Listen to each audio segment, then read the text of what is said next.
Like this, like this, come up next to your head. You're a bee! And on that note, welcome to the community. Okay, first of all, I would like to apologize for starting late. We have decided that from now on the meeting is 10:30. Obviously, we're trying to work with the library. They have been fantastic to us, and they hope we're at 10. So we will start at 10:30 from now on. Now, to start with today, we need to go over the basics. Cell phones, don't want to hear them. Buzzing is fine, getting up and going and taking care of it. Everybody's busy on their phones, but you know how it is. I shut mine up, hopefully. I better look. I meant to. Okay, the next thing is we have cords, and we didn't bring fancy little rugs to cover them. We'll work on that. But if you're coming from that end, go that way and be careful. Okay, don't want anybody hurt. And cords, and sometimes somebody says something and it's so interesting you gotta share it. Keep it, I'll tell you hush. Or share. As a participant of most of these meetings, I like to hear what the person's saying, and so if you're over there chattering, I'm just enough of a to tell you. Shh. Okay.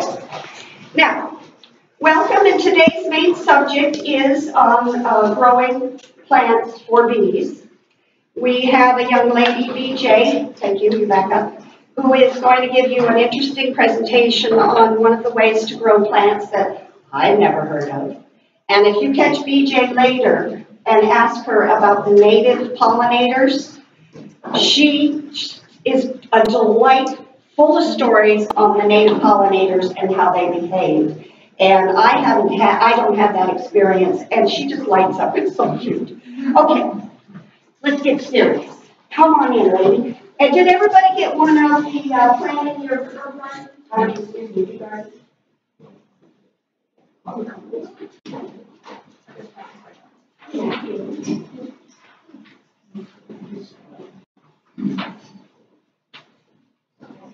I got to admit, this is a much smaller group than I expected. I'll explain why. But it's kind of a relief.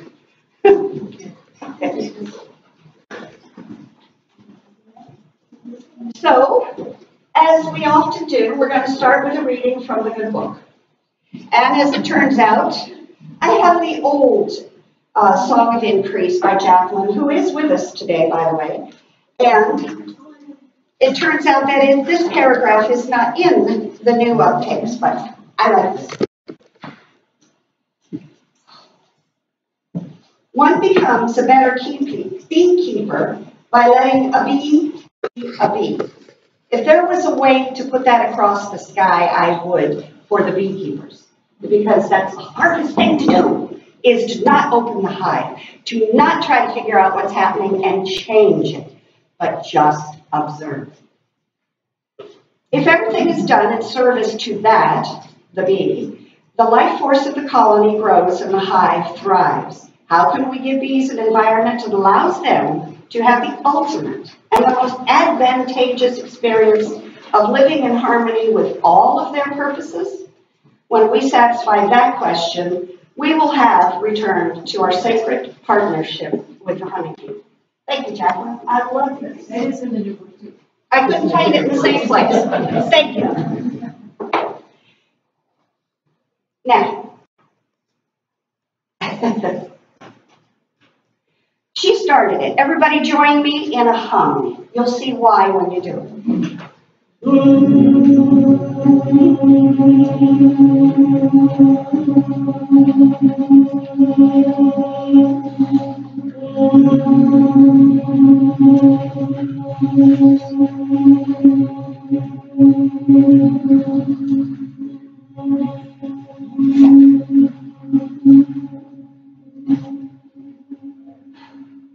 I'm not going to say anything. That's just it, right?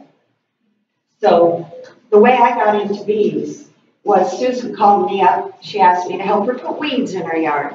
Susan calls up and she says, I've got a swarm. Come help me. What? Scared to death? What are you talking about? It took that sound sitting beside a beehive totally changed my life. Actually, it gave it the missing piece. My name is Pixie. That's a nickname. I'm really Linda. Haven't been in about 18 years. And my main name is LaPlante. I've been studying plants my whole life and trying to get the world to understand that dandelions are your friend and stop killing us by spraying poisons. I was beating my head against the wall. Now with the bees, they're listening. So I thank you for the opportunity to be here today and share a little of my experience and bring in the people that just excite me to be with. So the first thing we're going to start with is old business. Deb, would you please tell us about how well our market went? This is the reason I thought that we may be absolutely overloaded with people. You got to come stand in the camera. Is because we did with many of your help, I don't see, we did the Home and Garden Fair at the Clark County, and it was what was that? It was last weekend? I think so. I can't keep Okay. So it's a 3-day show, and they are very happy with us. We'll be going back every year. And then we have a plant show coming up here in Camas next weekend. And that's a 1-day show. We've got our volunteers, so please come over to the booth and ask us if you want to go to the bathroom or something. That'd be nice. So I want to really thank volunteers. Y'all did great. Super, super, super made it rock. Also gave me some time to go spend an hour or so with my wife and cruise the show. Found out, and I'm just going to let you know, real estate agents are real interested in our service of getting swarms or helping people set up hives. So if you want to get a little bee business going on, make some cards, take them to your real estate people around you. They have these little welcome baskets. We talked to a lot of people. They're very interested, encouraged. Soon people want to learn how to make skeps. People are really on the ball about calling us about swarms. Just one more thing, and then I'm going to be done. We're going to meet with a swarm, people interested in swarms, receiving swarms, catching swarms. I'm going to really push some important behavior stuff as far as helping this whole swarm thing work. Thank you. So what she's talking about is we're going to break up at the end into groups and have some little discussions. And if you're interested, even if you don't want to do it, you're just like, what? Then we're going to let you get a chance to ask questions and learn more. Now, the second thing I'd like to do, let's see, on old business. Oh, okay. Guess what? We are now officially a nonprofit organization. And probably a few years of Susan's life to get it done. Some of us are bee people, not computer people, for those that will support us. Anyway, this really helps us in our efforts. Our effort is to move on to the Bee City USA, which also gives us the opportunity to teach city by city what we need and changes to help all of our pollinators. This is not a call about honeybees. This is not a call about honey. This is a call about all pollinators, actually all of life, saying, hey, I count. So, any more old business that I'm missing? Most importantly, I want to say thank you to those that showed up. Oh, yes, what did we get from our raffle? We put up a raffle basket at the fair, and we made $152 tickets. And we're going to give away the raffle. It's not piece by piece, it's the entire basket. Plus a high box, very throwing a high box with this raffle basket in October. So anyway, So we can keep buying tickets, right? yes, we'll keep buying tickets. Debbie has the roll of tickets, and they're 1 for 1, 5 for 3. That's right, and 5 for 10.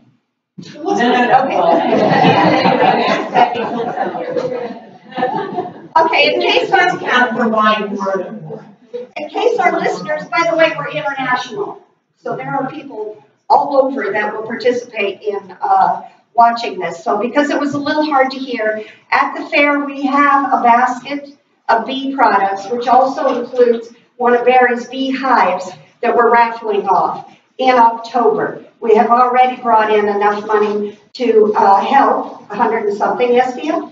Louder, guys. It's not specifically bee products, it's bee-related products. Bee-related products. Anything from jewelry to honey to books, after we put a book in there, there's a box, there's a bunch of different things. So there's all bee-related. And your wonderful soap? I love that soap. Okay, so that's it for old business. Now, I would like a show of hands. How many are here are beekeepers? Okay. And how many think they might want to be? Okay. Welcome. Please ask your questions. The most important thing that we can do for you is you join us in what we do. When it is time for you to decide to get a hive, you're going to want a buddy. And we are here for you. That's what we're about. And we can help you decide whether it is good for you and where. I do need to let you know that we do not have all the answers. We are experimenting constantly, but by bringing us all together, we're able to pull a lot more information. So we do our best, but we too need to learn and sit at the bees more. Now, any more for old business? Susan?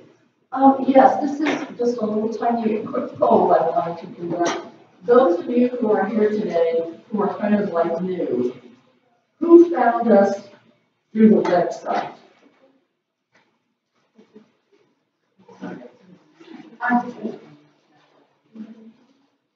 We've been trying really hard to find out what's the best place for us to put information about our organization out there so that we get responses.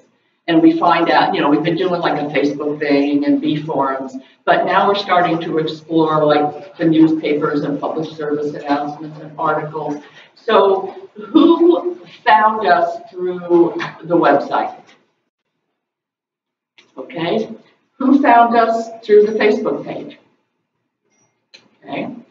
Who found us through an article in the paper? Okay. At the fair? Okay. Anybody else? Any different way? Okay, the library announcement. Okay.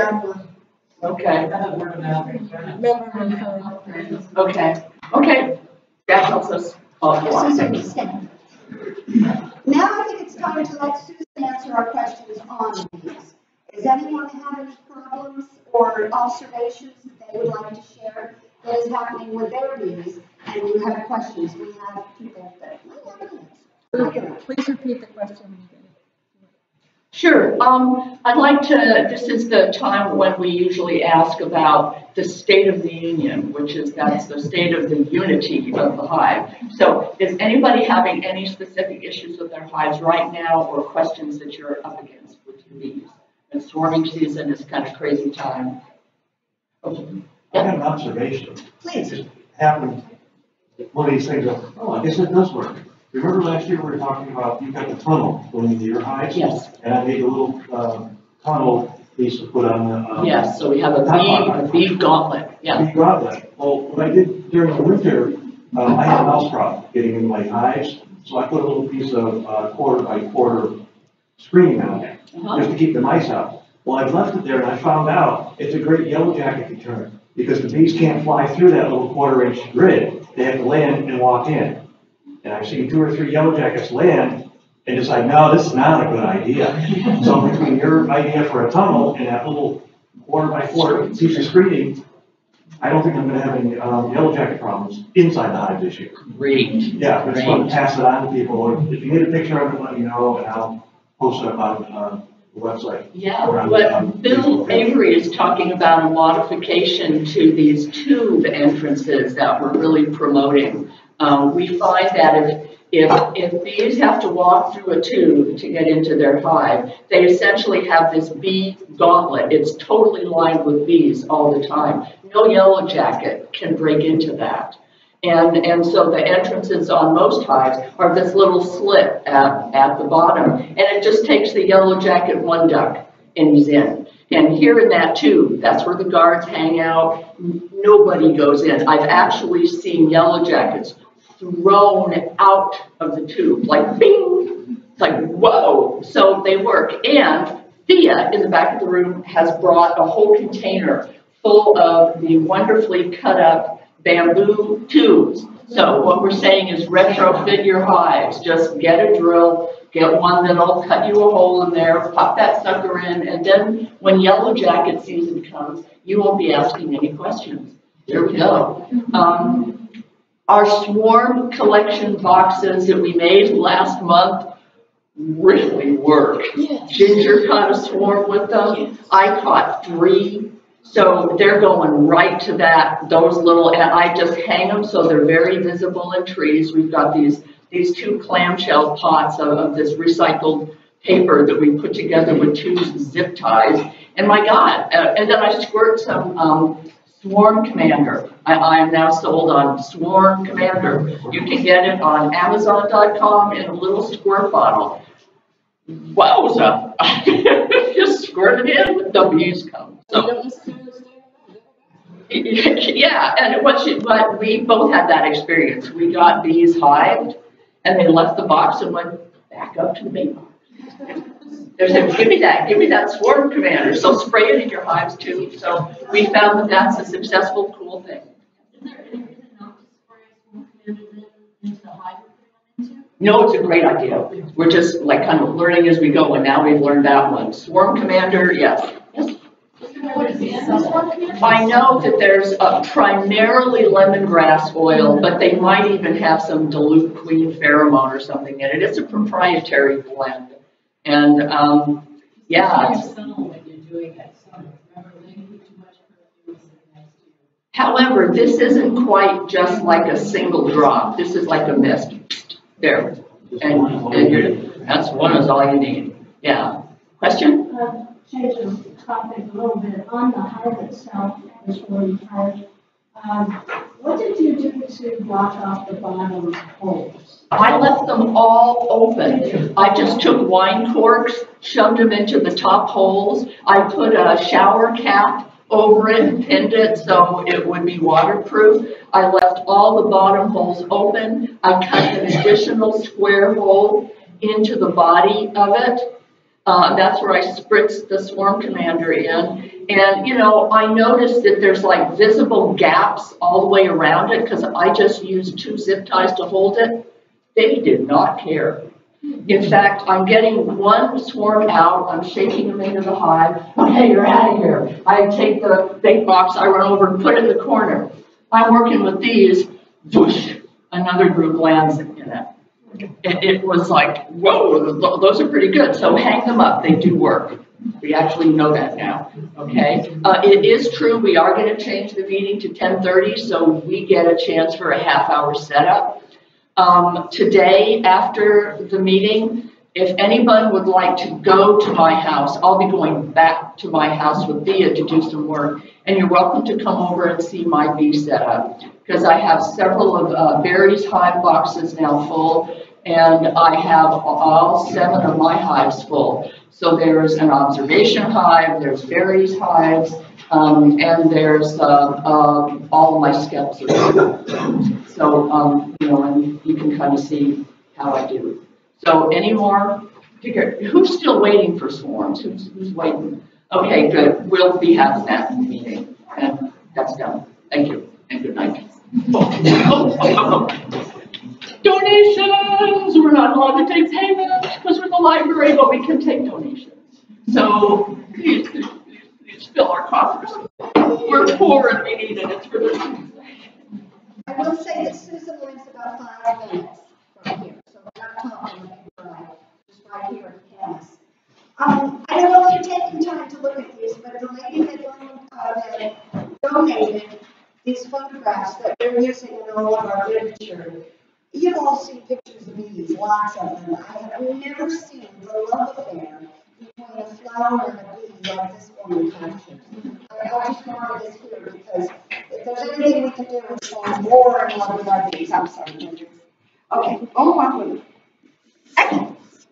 Any more on new business? Excuse me, new business. Okay. And Stacy, I'm gonna mention. Jacqueline, come on. What are you doing over there? She's playing with Eating cardoons. So I'm going to update you on the Europe trip. So Susan and I are going off at the end of August to the Netherlands to speak at I'm teaching 2 workshops at the, what's the name of it? Learning from the bees. Learning from the Bees conference. And Susan's going to be doing skeps with some of the European skep makers, people who were born into it. And then from there, you go over with Ferry. Come over here. You go over with Ferry. And what you're going to do. I'm going to hang out for a few days with Ferry Schultzmacher, who's this guy who has sun hives and weave skeps. And he says, I want to teach you a few more things to perfect your technique. yes, please. That's my thing. So, yeah, so we start there and then we part ways and you head off to home. Where is your country? Harlan, Kentucky. I have no idea. It's somewhere called Haarlem, some small town in the Netherlands. Okay. And then she heads home. And then I head across the water. I'm going to go teach a 2-day workshop in Glastonbury on sacred bees. And then from there, I go back across the water and I have my book is in French. You all knew that, I'm sure. And so I have an interview on French television. I told them I would speak French by then, and oh God, it's much harder than I thought. I took high school Spanish, you know. I haven't tried to learn a language since then, and I've got all these tapes and CDs, and I'm listening, and I can hear French now, at least, but I can't speak very much of it at all. So I think they offered me a translator, and I think I'll be using the translator. But I'm going to still try, you know, off on pain. As far as I can. Anyway, and then right now there are a few other things in the works in Austria. He started the group. They just had a wonderful workshop over there, a conference on all the alternative treatment-free ways that they're raising bees. So I'm going to go visit him and his wife and maybe teach a class in Austria at the same time. We're still in the midst of talking about that. And then from there, I have an invitation to go to Portugal, Sweden, and Switzerland. And I haven't figured out which one of those to go to. I don't know. I mean, I can stay like 6 to 8 weeks, but they're very far apart. Anyway, and then what I'm really hoping to go to, this is just on personal, I want to go to Slovenia and the countries that are around there because they're raised with bees. Bees are such an important part of their culture. And I'm really, really eager to see more of that. On the home front, I've been making Susan showed me how to make a skep. I have no skill sets for making a skep. I made like a little top part about this big, and it took me a really long time. And I just found, this is a different personality than this. And you do the most beautiful, exquisite, they're balanced and they're lovely and they're very labor intensive. So I found I didn't really have a skill for it. At the last meeting, I brought a hive that I was working on, that I was making out of woven sticks. And I just was thinking about, how did people do this in the really old days? So I did woven sticks. And since then, I mudded it. So it's about this high, about this big around, and I made the clothing that we do on the skeps, which is manure, cow manure, fresh cow manure, sand and clay. Clay is easy, dig around here. So I cloned it all, as heavy as all get out. We built a bio box underneath it, so it's like being inside of a hollow tree, and put that one up. And then I also made one with 2 baskets put together that are insulated with llama fur, thank you, Barry, and cloned that and put that up too. So my hives have not started swarming yet. I'm at a little higher elevation than you are, about 500 feet higher. But they're starting to practice, so I should see some movement this week. And I have a bunch of empty hives to fill. And I'm really hoping these funny-looking mud hive, straw hive ones work. My friend Deborah, who lives in North Carolina, Deborah Roberts, she travels to Turkey every year and works with beekeepers there. She's a wonderful woman, pure love, great woman. And I sent her, she's the only person I sent these pictures to of this mud hive I was making. And she immediately the next day sent me back these photographs. She said when she was in Turkey last year, she was at one of the big apiaries, and they were mostly working in langs, but using some old world ways too. And she said when she was walking around the periphery of the old apiary, and I remember their apiaries had been there for centuries. And she said she found these broken down old woven stick hives that had been clay that were exactly what I was making. It was uncanny how beautiful they were. And I just got my new issue. Did you get your natural bee husbandry yet? Anybody got the natural bee husbandry yet? Mine just arrived yesterday. And there's an article in there on these clay mud stick hives.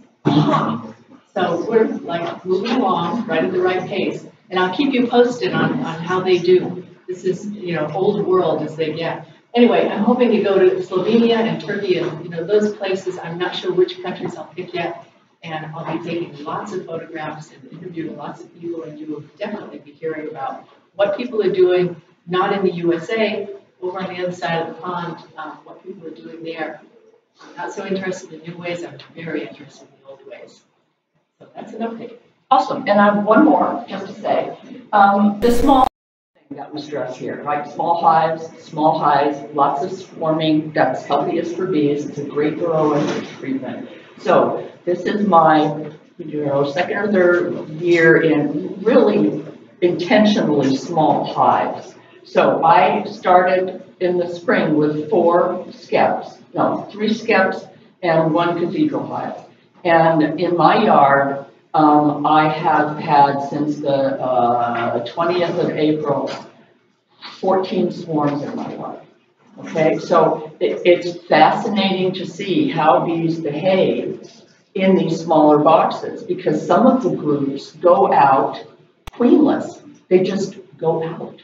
And they'll join. I saw 2 swarms hook up, one lands, half hour later, another group swarms. They come over and land on them.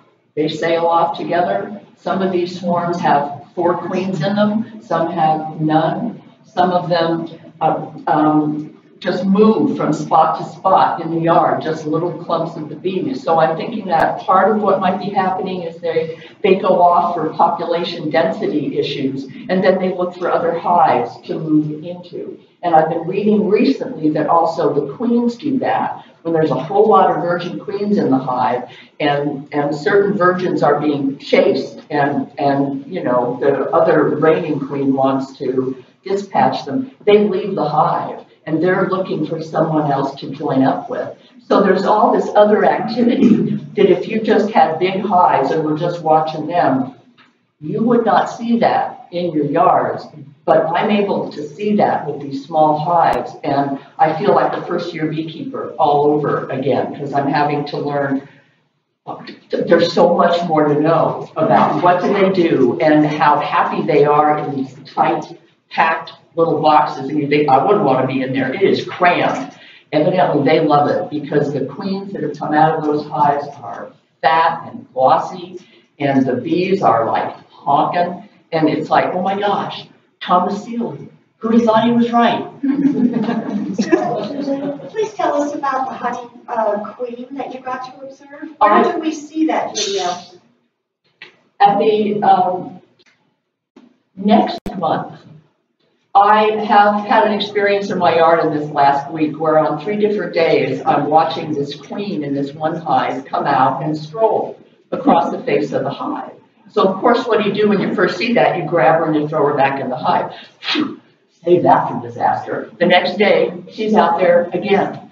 So I just kept my itchy fingers to myself and said, you're all about learning, just sit down, shut up and watch. And I had my camera phone with me, so for 15 minutes I filmed her moving across the hive, visiting with the drones, getting groomed, getting fed, begging for food, showing off the drone penis sticking out of her behind as the other bees came and sniffed and go, oh my gosh, she's been mating, yay. Watched her be chased across the hive by certain bees, nipped at her little feet, and her turning around and pushing them with her feet, no, no, no. So I have like 50 minutes of all these different segments of film, and I want to put them together into one stretch so that you can, I mean, when you see a queen in a hive, you see her running. You pick up the frame and she's gone. If they're in a swarm, they're dashing through the swarm, trying to get into the hive. This was a queen, just being a queen, interacting with all these different bees. And because she wasn't on the surface of a comb where there's a gazillion bees, man, I got a really clear view of all that. And I sent one video out on my Facebook page. You can see it there, actually 2 of them. And I've got like 8. And people wrote back and said, that's the most profound, amazing thing I've ever seen. I had no idea. And in this, you can actually see her personality, the way she acts, where she gets feisty, where she's begging. Come on, and all the bees tending her and stroking her antenna. And it's otherworldly and remarkable. And I'm so touched that I got to see that by just sitting and watching. So hopefully she doesn't get eaten by one of my ducks today, and she will stay on the farm. I think we had a question there. What? Sally? I just, I think there's someone that immediately told me that steps are illegal, and I really didn't have an answer to that. I just didn't answer. Okay, skeps are illegal in most states. Our bee laws are kind of very bizarre around here. In Clark County, there's no law for that. And if you have like less than, all the bee laws are kind of ancient and the codes are being changed. And basically the answer is in our area for hobby beekeepers, they're fine. And that's not true for most of the country, but here they're fine. Yes? I just wanted to add to that, that I've been researching this, and all beekeeping is under the auspices at this point. It's changing. Under the auspices of the Departments of Ag and all different states. And they would treat bees as commodities. That's it. They don't treat them as wildlife. The definition of bees as wildlife. I can't hear you up here at all. There's no definition of bees as wildlife. Come on up, girlfriend.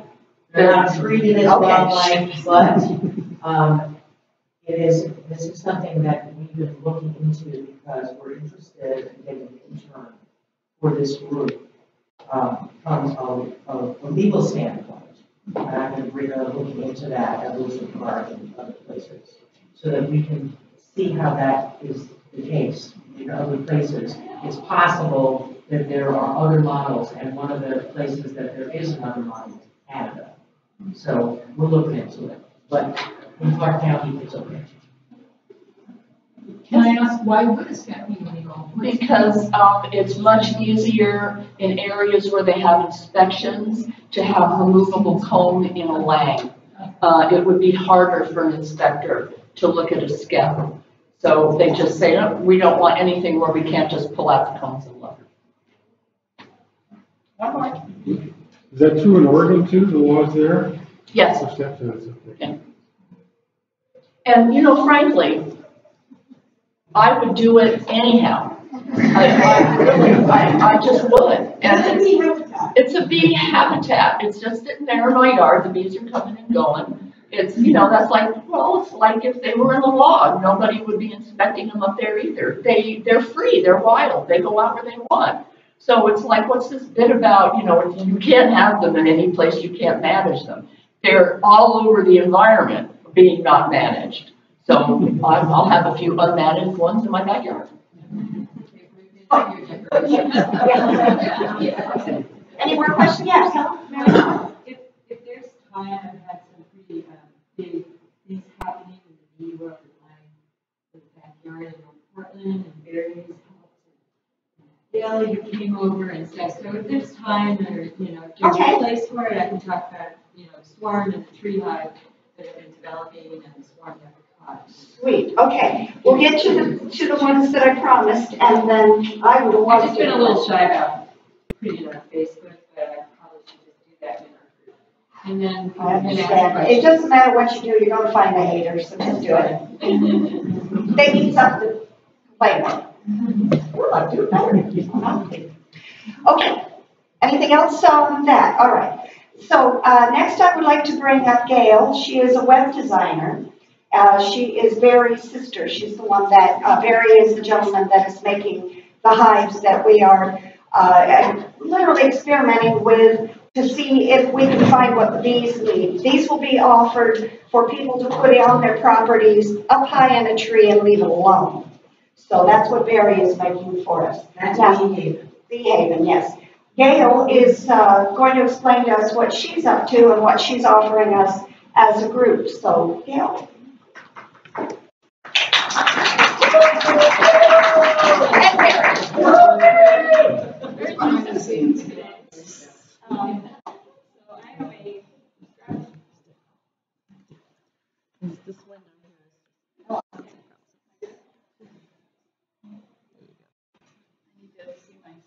Can you see that? Okay.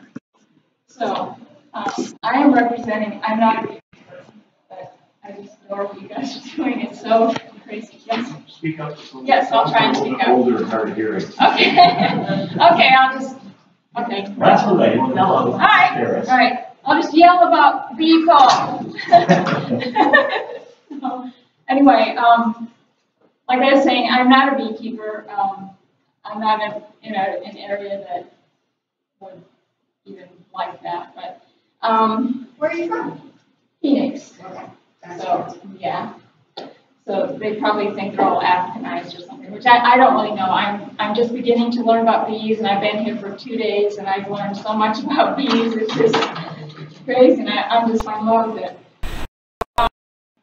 The idea for Beeple is people who are not beekeepers to help raise awareness and educate and engage people in, helping just not hurting the bees. Like now we talk about swarms, they call them pesticides people and it's horrible. So I was very introduced me to your group. So cool. And the way, I'll just tell you short how it started. And it's kind of a work in progress, not yet. So we're still working on that. But the way it started is my son and I were at a design conference, and there's an art speaking about sustainability in graphic design. And their cause was the coral reefs. And then the next speaker was, so my son Michael and I, we used to have a cause. So I was talking about various bees. Michael, my son, came up with the name. So awesome. So it kind of just, so we're starting a website, to people.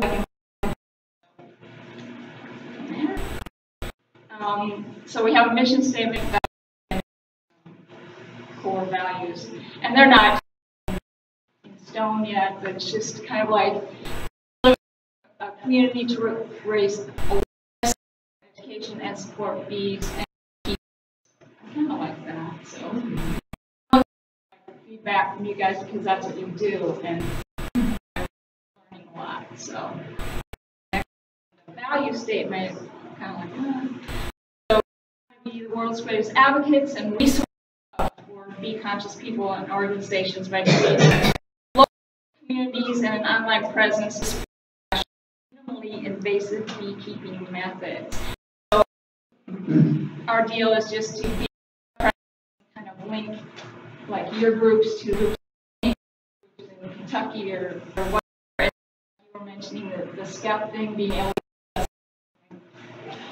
maybe like that, and maybe we can have some links to that and just blogs about interesting things.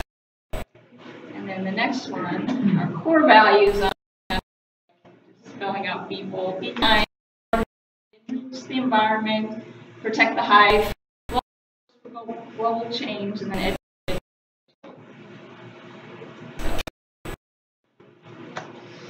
so we were going to have some certain sections, education, the problems bees have, and what's going on, what you can do, maybe have sponsor a hive, things, and then all the money, or whatever. We still find people to. First, we have to raise money, and then we have to find people. And then I'm all about merchandise. Logo, so. And then this is the homepage of our website. So we'll have 3 or 4 or 5 slide things going. The bees are responsible for 1 of 3 bites of food you eat, which is about what? If you go back one slide, will that be by state? I hope so. We're still gathering the information, and is that a good idea? Right? I think one of the places that they might be in Massachusetts around here. Exactly. Beekeeping, we're here and they're there. Yeah. A whole lot. Right. But someone like if you correspond, you have a cousin in, stuff like that. It has to do with the zones. So in a state, who lives in a desert, one place, lives in another place. There is some. Yeah, that's a good idea. Fire. Yeah, that's the kind of information we need to kind of start setting us up. So, homepage, kind of, sort of. You do a little piece to work on. So we're trying to get kind of a culture going, like support the bees and all that stuff. So, and we plan on launching the site on that, which is August 18th. He's going to set up a counter, and hopefully we'll launch the site in a month or so. Email activity going. Another thing, my son has different. Almost done with it. The top line is what humans see, and the bottom line is what they see as black. White they see as like a bluish green. The ultraviolet spectrum, which is kind of cool. So his photo and upload it, and then apply the vision, and you would see like colors. So that's what he's working on. Just fun and engaging, and just raise awareness and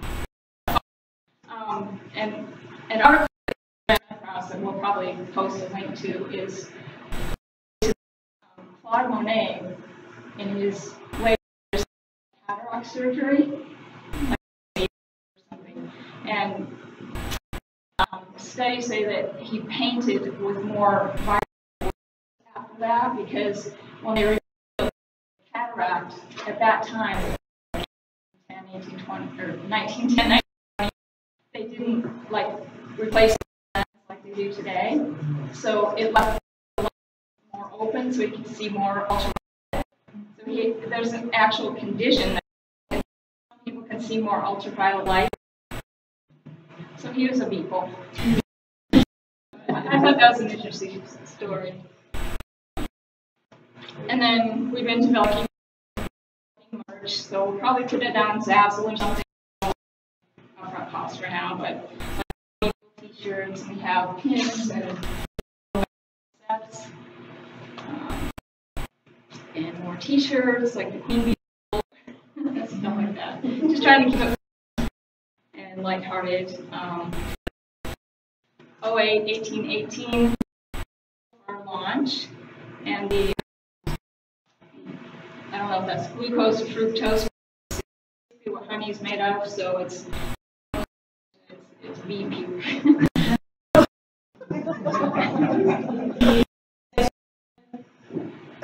Yes. That's good.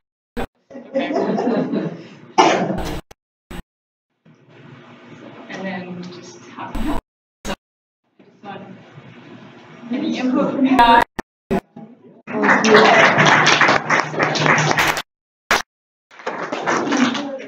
Now, she just said that computer stuff that she's helping us.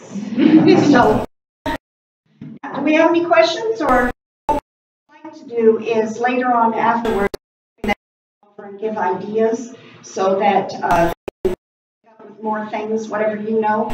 What are you here for? I like That's right, computers, right? one more thing, unless you want to discuss. We'll do that way. Okay, so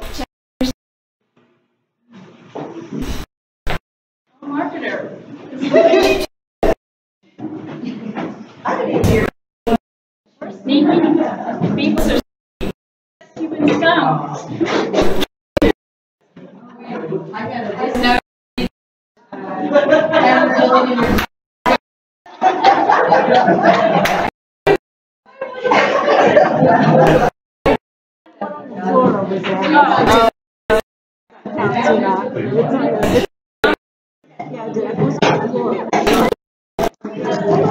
Who else found them? There should be 6. Another seat. This is actually your.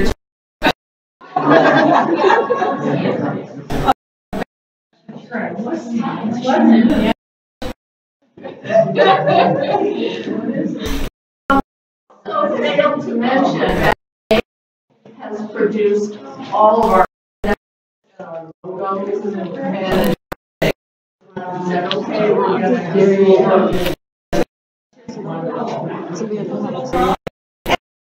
Notice, but you go shopping for bees. It's really hard to find it. If you're a marketer in one making it with bees on it, I literally First Friday, we wandered all the little shops, and what did we find? 3 things, and we worked at it. But on you open that up. I was reading. I would propose I guess the first they have a theme. Last night, pixies. Maybe you can have it on bees. You know, they go around the store and they find a little story about bees with it, and then prize afterwards. And the children go look. That's like the children are looking for the little. you have for us, PJ. Thank you. You know what the first girl? I live in Port Angeles. I know it feels a little weird. Hours to drive, but I came from New Mexico. 4.5 hours is nothing. Now we're going to move on to. And when I met DJ last minutes ago, oh, you're in. I am in my house and now we're best friends. She's one I about when you want me over here? Yeah. When you talk about the native pollinators.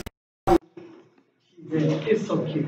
You know how yeah, okay. You'll see. Okay. Anyway, I'm fascinated that you introduced this, Jacqueline said. Okay. And I'm going to let you introduce yourself. Huh? Okay.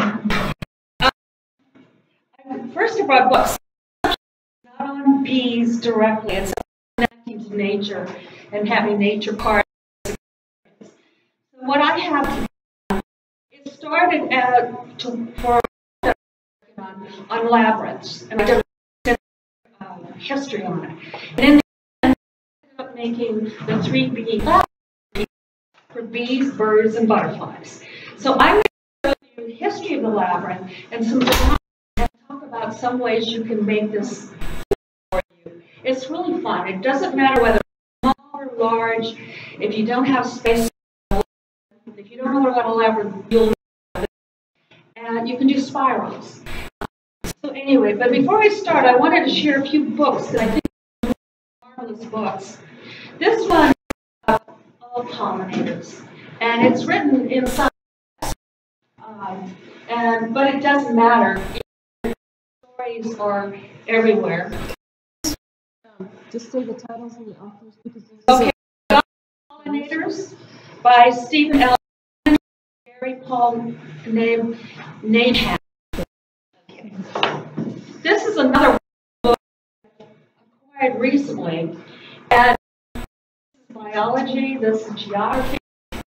In here is hand drawn, and it's about everything. And bees are in here too. It's like looking at the sky, you can find rain, or but it's just. I'm going to pass it around. See it. And what is that called? This is Nature's Anatomy, the curious parts and pieces of the natural world. Right. That's often. Anyway, it's interesting, educational, and children. Read this. This one came from Vancouver, Canada. And I live right across from Victoria. Port Angeles is on that big, part sticking out.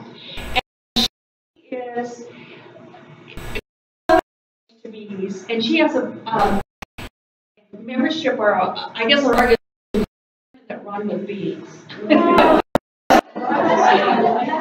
Anyway, Victory Gardens for Bees.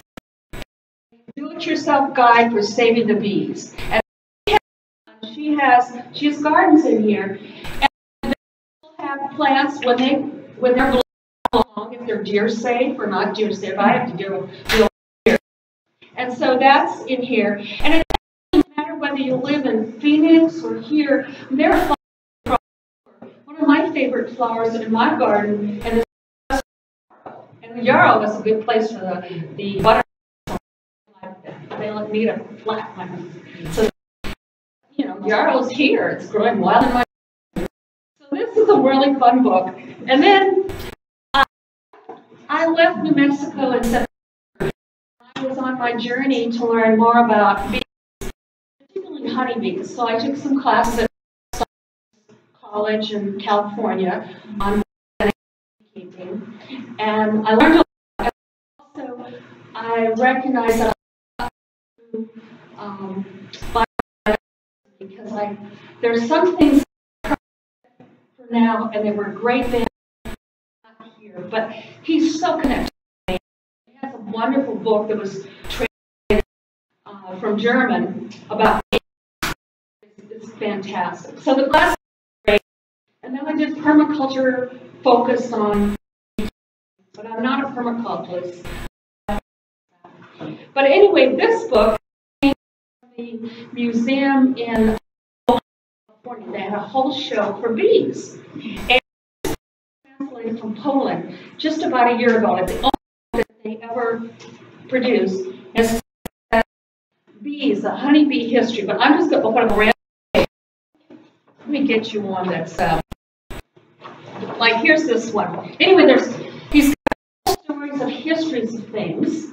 This is Napoleon when they became in power in France. They did the logo, so they as their logo for when they were in power. So everything honeybees on it. So, anyway, very, very interesting. It's fun. I'll pass this around. It goes from, let's see, of course, bees were there around dinosaur times. Where is the guy here? Came along. It's kind of interesting. And here they are. Sense of humor. So anyway, this one I'll pass them around. My program, which is on labyrinths, and I don't know if I think what do we do? Seriously.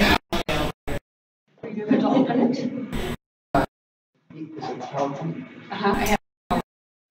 Okay.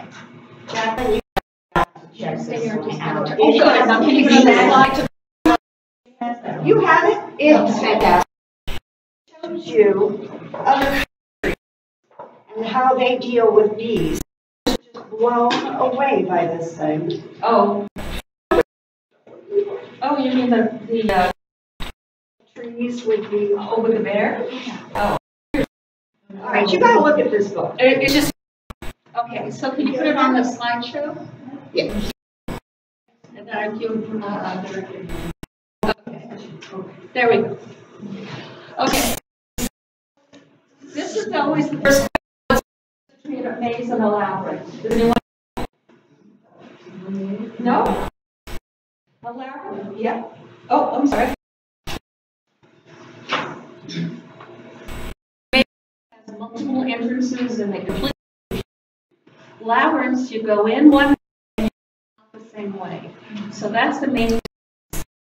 So go ahead and click. These are cultural labyrinths. This form one is kind of one with kidney shape. That's the ancient labyrinth. And it's also called, the next one is medieval. And when they went to Africa, brought the labyrinths to France, and then of course they did the churches over the Druids, sacred place. The next one is Maltese. Next one is the square, that's Roman. The one is Native American, and the last one is Indian. Just to give you an idea. Okay.